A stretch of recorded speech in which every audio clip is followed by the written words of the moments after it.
بسم الله الرحمن الرحيم. الحمد لله رب العالمين، والصلاة والسلام على رسوله الكريم، أما بعد. أعوذ بالله السميع العليم من الشيطان الرجيم. قال تعالى: إن الدين عند الله الإسلام، وما اختلف الذين أوتوا الكتاب إلا من بعد ما جاءهم العلم بغيا بينهم ومن يكفر بآيات الله فإن الله سريع الحساب. يقول المؤلف رحمه الله في تفسير هذه الآية: إن الدين المرضي عند الله هو الإسلام. یقیناً دین اللہ کے نزدیک، اللہ کے پاس وہ دین اسلام ہے. ان الدین یعنی المرضیہ، پسندیدہ دین.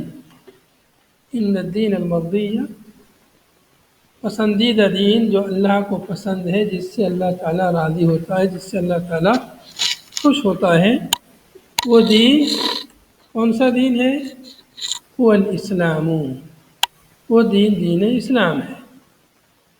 اے الشرع المبعوث به الرسل، یعنی وہ شریعت جس کو دے کر کے اللہ تعالیٰ نے رسولوں کو مبعوث فرمایا. المبنی علی التوحید، جو کہ توحید پر مبنی ہے، جس کی بنیاد توحید پر ہے. تو وہ دین اسلام ہے. دین اسلام ہی کو دے کر کے اللہ تبارک و تعالیٰ نے تمام انبیاء کو مبعوث فرمایا. گویا کہ جتنے انبیاء اور رسول دنیا میں آئے، سب دین اسلام لے کر آئے. سب کی دعوت ایک ہی دعوت تھی، ایک ہی اللہ کی طرف سب کا بلانا، ایک اللہ کی عبادت کی طرف لوگوں کو دعوت دینا. یہ سب کی دعوت کا مقصد تھا. اسی عظیم مقصد کے تحت تمام نبی رسولوں کی بعثت ہوئی. اسی عظیم مقصد کے تحت اللہ تعالیٰ نے آسمانی کتابوں کو نازل فرمایا. اسی عظیم مقصد کے تحت اللہ تعالیٰ نے ہم انسانوں کو پیدا فرمایا. تو اصل چیز وہ دین اسلام ہے، اور دین اسلام دے کر کے اللہ تعالیٰ نے تمام نبی رسولوں کو مبعوث فرمایا. البتہ کچھ مسائل، کچھ شرائع، کچھ احکامات مختلف تھے. پہلے نبیوں کے یہاں یا پہلی شریعتوں میں کچھ چیزیں مختلف تھیں، لیکن جو بنیاد تھی وہ ایک ہی تھی. ایک ہی بنیاد تھی کہ تمام نبی رسولوں کی دعوت کلمہ توحید. بنیاد اصل ایک تھی، باقی فروع مسائل کچھ مختلف تھے، لیکن بنیاد توحید تھی. تمام نبی رسولوں کا دین اسلام تھا. اس دین کی آخری شکل، مکمل شکل دے کر اللہ تعالیٰ نے نبی آخر الزمان حضرت محمد مصطفیٰ صلی اللہ علیہ وسلم کو دے کر مبعوث فرمایا. تو چونکہ دین اب قیامت تک کے لیے تھا اور پوری دنیا کے لیے تھا. پہلے جو دین یا جو رسول آتے تھے تو وہ مخصوص زمانے کے لیے رہتے تھے یا مخصوص مکان کے لیے ہوتے تھے، مخصوص زمان اور مخصوص مکان کے لیے ہوتے تھے. لیکن محمد صلی اللہ علیہ وسلم کو جب اللہ تعالیٰ نے نبی رسول بنا کر مبعوث کیا تو آپ کو پوری دنیا کے لیے، تمام ممالک کے لیے اور تمام زمانوں کے لیے نبی رسول بنا کر مبعوث فرمایا. یعنی قیامت تک کے لیے آپ کو نبی رسول بنا دیا کہ اب آپ ہی کی رسالت چلے گی اور آپ کا بتایا ہوا دین چلے گا. تو فرمایا ان الدین عند اللہ الاسلام، یقیناً دین، پسندیدہ دین اللہ کے نزدیک وہ دین اسلام ہے، جس کی بنیاد توحید پر ہے. الشرع المبعوث به الرسل، وہ شریعت جسے دے کر کے اللہ نے رسولوں کو مبعوث فرمایا. المبنی علی التوحید، اس کی بنیاد توحید پر ہے، اس کا مدار توحید پر ہے. وفی قراءۃ بفتح ان، ایک قرأت میں انا کو انا پڑھا گیا ہے، انا کو فتحہ کے ساتھ یعنی انا پڑھا ہے، بدل من انہو الی آخرہ، بدل اشتمال، یہ انا جو ہے بدل ہے، بدل اشتمال، کس انا سے؟ یہ شہد اللہ انہ لا الہ الا ہوا، اللہ نے گواہی دی کہ اللہ کے سوا کوئی معبود برحق نہیں، یعنی اللہ تعالیٰ نے اپنے بارے میں خبر دی کہ اللہ تعالیٰ گواہی دے رہا ہے کہ اللہ کے سوا کوئی معبود برحق نہیں، فرشتوں نے بھی گواہی دی، اولو العلم نے بھی گواہی دی، تو اسی پر عطف ہے یہ ہے ان الدین، اگر اس کو اللہ پڑھتے ہیں تو اس پر عطف، مطلب اللہ تعالیٰ نے گواہی دی کہ اللہ کے سوا کوئی معبود برحق نہیں، اور اللہ تعالیٰ نے گواہی دی کہ اللہ کے نزدیک پسندیدہ دین دین اسلام ہے، تو اس کو اگر انا پڑھتے ہیں تو اس انا پر حق مانتے ہوئے معنی یوں کریں گے کہ اللہ نے گواہی دی کہ اللہ کے سوا کوئی معبود برحق نہیں، اللہ نے گواہی دی، فرشتوں نے بھی گواہی دی، اولو العلم نے بھی گواہی دی کہ دین پسندیدہ دین اللہ کے نزدیک وہ دین اسلام ہے۔ بدل کئی طرح کا ہوتا ہے، بدل کل ہوتا ہے، بدل اشتمال ہوتا ہے، تو یہاں پر مؤلف کہہ رہے ہیں کہ یہ بدل اشتمال ہے۔ بدل کیا ہے؟ بدل اشتمال، اس لیے کہ دین جو ہے دین اسلام یہ اس کلمے کو بھی شامل ہے، کلمہ توحید کو بھی شامل ہے، یا یہ کہ اگر اسلام کی تفسیر ہم ایمان سے اگر کرتے ہیں، چونکہ اسلام ایمان کے معنی میں بھی آتا ہے، ایمان اسلام کے معنی میں بھی آتا ہے، لیکن جب دونوں ایک ساتھ آئیں تو دونوں کے الگ الگ معنی ہوتے ہیں، اذا اجتمعا افترقا و اذا افترقا اجتمعا، اسلام اور ایمان جب ایک ساتھ آتے ہیں تو دونوں کا الگ معنی ہوتا ہے، لیکن جب الگ الگ آتے ہیں، مطلب صرف کوئی ایک کا ذکر ہے اسلام کا ایمان کا، تو اسلام ایمان کو بھی شامل ہے اور ایمان اسلام کو بھی شامل ہے، تو یہاں پر چونکہ اوپر ایمان کا ذکر ہے لا الہ الا اللہ ہے، اور یہاں پر اسلام کا ذکر ہے، اس اعتبار سے دونوں کو الگ الگ معنی دے سکتے ہیں، اس پر عطف نہ مانتے ہوئے اس کو نیا جملہ مانے تو اسلام میں ایمان بھی داخل ہے، اور ایمان میں اسلام بھی داخل ہوتا ہے اگر اس کو مستقل مانے، تو اگر اسلام کی تفسیر ہم ایمان سے اگر کرتے ہیں تو گویا کہ بدل کل ہو جائے گا، پھر بدل کل، یہ بھی ایمان ہے یہ بھی ایمان، تو بدل کل ہوگا، بہرحال یہ بدل ہے اس جملے سے۔ وَمَا اخْتَلَفَ الَّذِينَ أُوتُوا الْكِتَابَ، اور اختلاف نہیں کیا ان لوگوں نے جنہیں کتاب دی گئی، کتاب کن کو دی گئی تھی؟ یعنی الیہود والنصارى، یہود اور نصارہ نے اختلاف نہیں کیا فی الدین، دین میں یہود و نصارہ نے اختلاف نہیں کیا، مگر الا من بعد ما جاءهم العلم، مگر ان کے پاس علم آ جانے کے بعد۔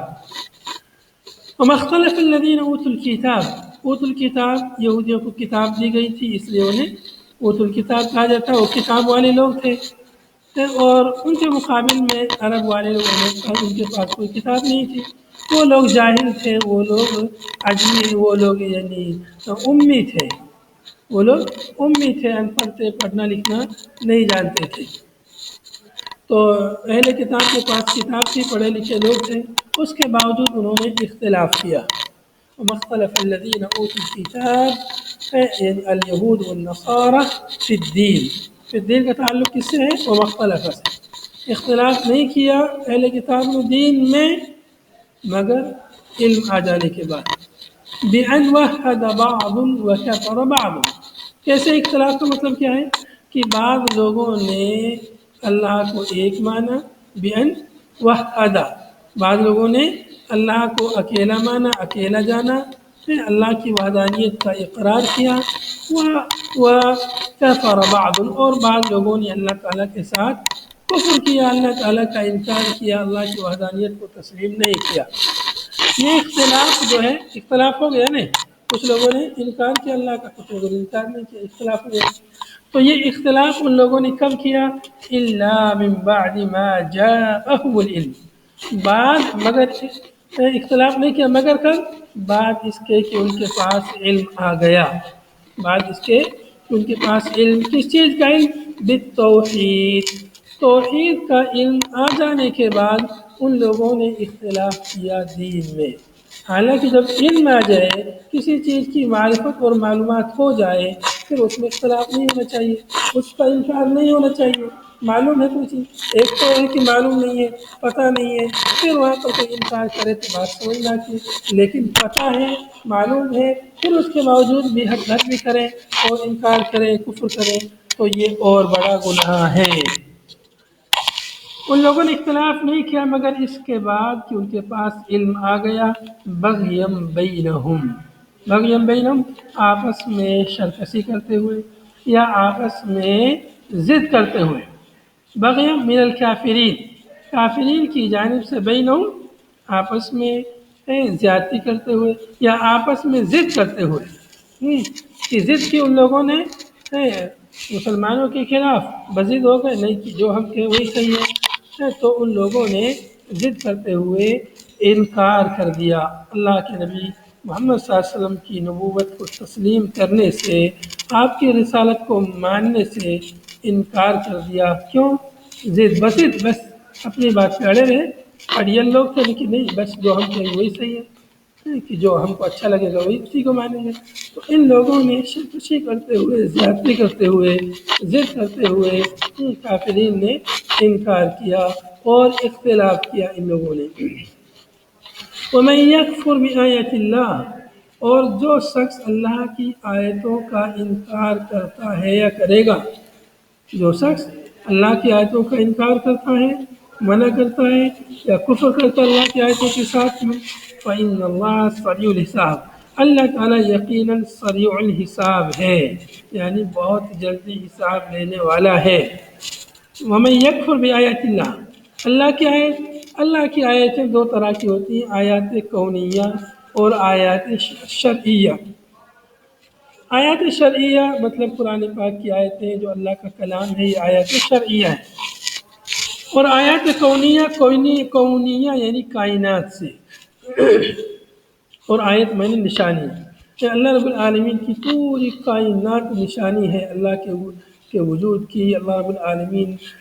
جو نے ان سب چیزوں کو پیدا کیا ہے، تو اتنی بڑی بڑی مخلوقات اس بات پہ دلالت کرتی ہے کہ کوئی نہ کوئی ان کا خالق ہے جس نے ان کو پیدا کیا ہے۔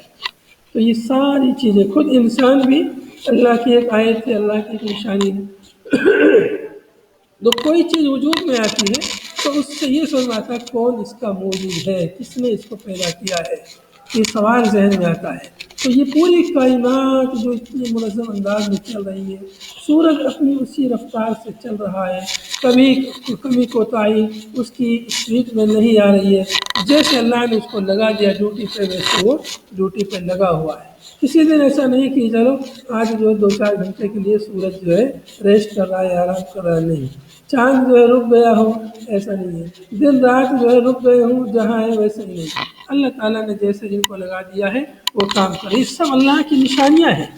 یہ سب چیز دراز کر رہی ہے۔ کوئی تو ہے جن کو اتنے منظم انداز میں چلا رہا ہے۔ تو اللہ رب العالمین کی آیتیں دو طرح کی ہوتی ہیں، آیات کونیہ اور آیات شرعیہ۔ تو دونوں مراد ہو سکتی ہیں۔ جس نے اللہ کی آیتوں کا انکار کیا، چاہے کونی آیتوں کا کوئی انکار کرے اور کوئی یہ کہے کہ یہ زمین، یہ سورج اپنے آپ چل رہے، کوئی ان کو نہیں چلا رہا ہے، کوئی نہیں ان کو کرنے والا، اگر کوئی ایسا کہتا ہے تو وہ اللہ کی آیتوں کے ساتھ کفر کر رہا ہے، انکار کر رہا ہے۔ تو ایسے لوگ جو انکار کرتے ہیں، اللہ تعالیٰ عنقریب ان کا حساب لے گا، ان کا حساب بہت جلدی ہونے والا ہے۔ حساب لے گا بہت جلدی مطلب المجازات لہ، یعنی اللہ تعالیٰ ان کو ان کے اس عمل پر بدلہ دے گا۔ عنقریب یہ لوگ اس کا بدلہ پائیں گے، اس کی جزا یہ لوگ پائیں گے۔ فَإِنْ حَاجُّوكَ أَيْ خَاصَمَكَ الْكُفَّارُ يَا مُحَمَّدُ فِي الدِّينِ، ہاں اگر یہ لوگ یعنی کفار لوگ آپ سے مخاصمہ کریں، آپ سے محاجہ کریں، حجت بازی کریں، بحث و مباحثہ کریں، حوار کریں، مجادلہ کریں، فَإِنْ حَاجُّوكَ أَيْ خَاصَمَكَ الْكُفَّارُ يَا مُحَمَّدُ، اے محمد صلی اللہ علیہ وسلم، اگر کفار لوگ آپ سے ضد کریں، آپ سے مقابلہ کریں، مخاصمہ کریں، جھگڑا کریں، بحث و مباحثہ کریں، پھر دین کے بارے میں، فَقُلْ لَهُمْ، تو اے نبی صلی اللہ علیہ وسلم ان سے کہہ دیجیے، ان سے کہہ دیجیے۔ یہاں پر ایک چیز جو ہے فائدے کی نوٹ کر لیجیے، فقل جب آتا ہے، فقل اے نبی صلی اللہ علیہ وسلم کہہ دیجیے، تو وہ آئے تھے وہ احکام جو لفظ قل سے جو شروع ہو رہے ہیں، تو یہ اس بات کی طرف اشارہ دیتے ہیں کہ یہاں پر کوئی خاص اہتمام اللہ نے فرمایا ہے۔ اللہ رب العالمین اپنے نبی صلی اللہ علیہ وسلم کو کوئی خاص حکم دے رہا ہے، کس چیز کا؟ کہ آگے جو چیز ہے جس کا ہم حکم دے رہے ہیں اسے لوگوں تک پہنچا دیجیے، اسے لوگوں کو بتلا دیجیے۔ قل یا محمد، کہہ دیجیے اے نبی صلی اللہ علیہ وسلم ان لوگوں کو بتلا دیجیے۔ تو گویا اللہ تعالیٰ کی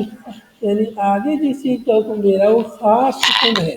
کہ خصوصی اہتمام پر یہ لفظ دلالت کرتا ہے۔ وہ آیتیں وہ احکامات کے لفظ قل سے شروع ہو رہی ہیں، تو اللہ رب العالمین خصوصی حکم یہاں دے رہا ہے۔ باقی پورا قرآن یہ اللہ کا حکم ہے، لیکن وہ عمومی حکم ہے، اور لفظ قل کے ذریعے جو آئے تو خصوصی حکم ہے۔ تو بہرحال اگر یہ لوگ آپ سے حجت بازی کریں، مجادلہ کریں، آپ ان کو دین پہنچائیں اور وہ لوگ دین پر سر تسلیم خم نہ کریں، آپ کی بات نہیں مانیں، محاجہ کریں، ضد کریں، ہر درمی کریں، پیسہ مباحثہ کریں، لڑائی جھگڑا کریں، تو آپ ان سے کہہ دیجئے اسلمت وجہی للہ، میں تو اللہ کے تابع و فرما بردار ہو گیا، تم لوگ مانو یا مت مانو، اسلمت وجہی للہ، میں نے تو میرے چہرے کو اللہ کا فرما بردار بنا دیا۔ اس کا اصطلاحی ترجمہ اگر کریں، محاورتی ترجمہ، تو یوں کر سکتے ہیں اسلمت وجہ للہ، میں نے اللہ کے سامنے سر تسلیم خم کر دیا۔ اردو اصطلاح میں وجہ کا سر تسلیم کرتے ہیں، اسلمت وجہ للہ، میں نے اللہ کے سامنے سر تسلیم خم کر دیا، یعنی اپنا سر اللہ کے سامنے جھکا دیا۔ انسان کے جسم میں سب سے مہذب، سب سے اشرف اور سب سے زیادہ فضیلت والی جو چیز ہے وہ اس کا سر ہے۔ انسان اپنا سر ہر جگہ نہیں جھکانا چاہتا ہے، وہ ایسی جگہ جھکانا چاہتا ہے، سر کو ایسی جگہ جھکاتا ہے جس کو وہ سب سے اچھی سمجھتا ہے، سر کو وہ اچھی جگہ جھکاتا ہے۔ جیسے غیر مسلموں میں سر کو جھکاتے ہیں، ماں باپ کے سامنے وہ لوگ جھکاتے ہیں، چرن چھوتے ہیں غیر مسلم لوگ ہیں، یا وہ لوگ بتوں کے سامنے جھکاتے ہیں اس لیے کہ ان کے سامنے وہ ان چیزوں کی اہمیت ہے۔ لیکن ایک مسلمان کا سر صرف اور صرف اللہ کے سامنے جھکتا ہے۔ تو سر جھکنے کا مطلب یہ ہوا کہ جب سر جھک گیا، سر نے بات مان لی، تو جسم کے باقی اعضاء و جوارح بھی بات مانیں گے۔ جسم کے جو دیگر اعضاء ہیں وہ بھی سر کے پیچھے پیچھے ہیں، جدھر سر چلے گا ادھر ہی باقی لوگ چلیں گے، سر کا جدھر رخ ہوگا، جدھر سر دیکھے گا تو باقی اعضاء بھی اس کے پیچھے پیچھے چلیں گے، کیونکہ سر کے اندر رہنمائی کرنے کی تمام چیزیں ہیں۔ سر کے اندر آنکھ ہے، کان ہے، ناک ہے، منہ ہے، یہ انسان کو گائیڈ کرتے ہیں۔ دل کو، اب دل کوئی فیصلہ جب لیتا ہے تو اس کو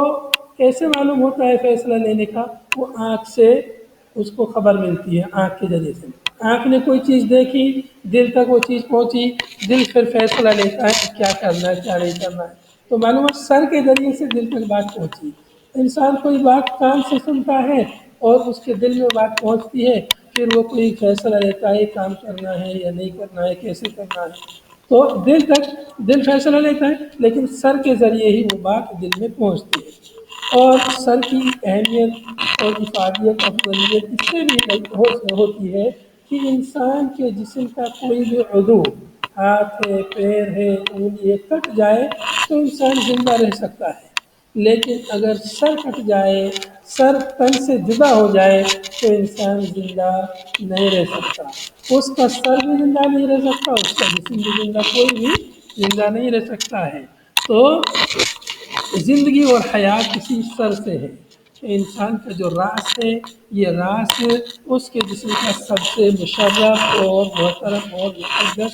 حصہ ہے۔ جب اس کو وہ اللہ رب العالمین کے سامنے رکھ دیتا ہے تو گویا کہ وہ اللہ کے لیے تذلل، انکساری اور تواضع کی آخری حد تک جو ہے وہ پہنچ جاتا ہے کہ میں اللہ کے سامنے بالکل جھک گیا ہوں، سر کو سجدے میں رکھ دیا، یعنی گویا کہ میں اللہ کے لیے ہر بات کو ماننے کے لیے تیار ہوں اور میں اللہ کی اطاعت اختیار کروں گا، فرمانبرداری اختیار کروں گا، نافرمانی نہیں کروں گا۔ تو فرمایا اگر یہ لوگ نہیں مانتے ہیں، ضد کرتے ہیں، درمی کرتے ہیں، اس کو کہہ دیجئے میں نے تو اپنا سر تسلیم خم کر دیا ہے، میں نے تو اپنا وجہ اللہ کے لیے جھکا دیا ہے، میں اللہ کے لیے اپنے سر کو تابع کر دیا ہے، فرما بردار کر دیا ہے۔ انتقدت لہو انا، انتقدت لہو انا، کہ میں نے تو اللہ کی فرما برداری اختیار کر لی، انقیاد سے ہے، میں منقاد ہو گیا، مجھ کو فرما بردار ہو گیا اللہ کا۔ وَمَنِ اتَّبَعَنِي، اور جس نے میری اتباع کی وہ بھی اللہ کا فرما بردار ہو گیا۔ وَمَنِ اتَّبَعَنِي، جس نے میری فرما برداری کی اس نے بھی اللہ کے سامنے سر تسلیم خم کر دیا ہے۔ وخص، یہاں پر گویا کہ نبی صلی اللہ علیہ وسلم کے متبعین کا بھی منہج معلوم ہوا کہ جو نبی صلی اللہ علیہ وسلم کا متبع ہے، سچا پیروکار ہے، وہ اللہ کے سامنے سر تسلیم خم کر دے گا، اللہ کا حکم آئے گا فوراً اس کو مانے گا، اس کا انکار نہیں کرے گا، یہ نہیں کہے گا کہ یہ تو میں تب مانوں گا تب میرا امام کہے گا، یہ تو میں تب مانوں گا جب یہ میرے امام کی قول کے موافق ہوگا تبھی مانوں گا ورنہ نہیں مانوں گا۔ اگر کوئی ایسا کہتا ہے تو وہ اس میں داخل نہیں ہے۔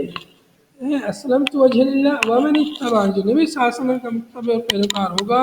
وہ نبی صلی اللہ علیہ وسلم کے طریقے پر اللہ کے سامنے سر تسلیم خم کر دے گا۔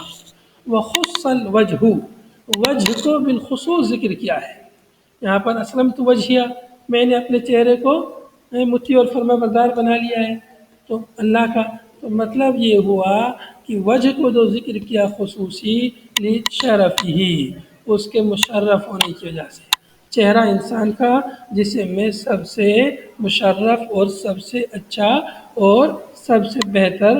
عضو ہے، فغیرہ اولا، تو چہرے کے علاوہ جو باقی اعضاء ہیں وہ بدرجہ اولا سر تسلیم خم کر دیں گے۔ جب ان کا سر، ان کا راس، ان کا سردار ہی جھک گیا تو باقی اعضاء بھی سمجھے جھک گئے ہیں۔ تو جسم کا سردار ہے، سر ہے، سردار ہے، سر راس ہے، تو جب وہی جھک گیا تو باقی اعضاء بھی بدرجہ اولا جھک جائیں گے۔ وَقُلْ لِلَّذِينَ أُوتُوا الْكِتَابَ الْيَهُودُ وَالنَّصَارَى، اور اے نبی صلی اللہ علیہ وسلم آپ انہیں بتلا دیجئے، انہیں خبر کر دیجئے ان لوگوں کو جنہیں کتاب دی گئی، یعنی یہود و نصارہ کو، والامیین، اور امیین کو، امیین، امی کی جمع ہے یعنی ان پڑھ لوگ، مراد ہے مشرک عرب، مراد ہے عرب کے مشرکین، ان سے بھی کہہ دیجئے اَأَسْلَمْتُمْ فَإِنْ أَسْلَمُوا فَقَدْ اهْتَدَوْا، اَأَسْلَمْتُمْ، کیا تم لوگ اسلام لائے، کیا تم لوگ اللہ کے سامنے سر تسلیم خم کرتے ہو، یعنی تم کو ایسا کر لینا چاہیے، اے اسلموا، یعنی تم لوگ سر تسلیم خم کر دو اللہ کے لیے، اللہ کی بات مانو، یعنی تم اسلام قبول کر لو، اسلام کو اپنا دین بنا لو، وہ اسلام جو اللہ کا پسندیدہ دین ہے اس دین کو تم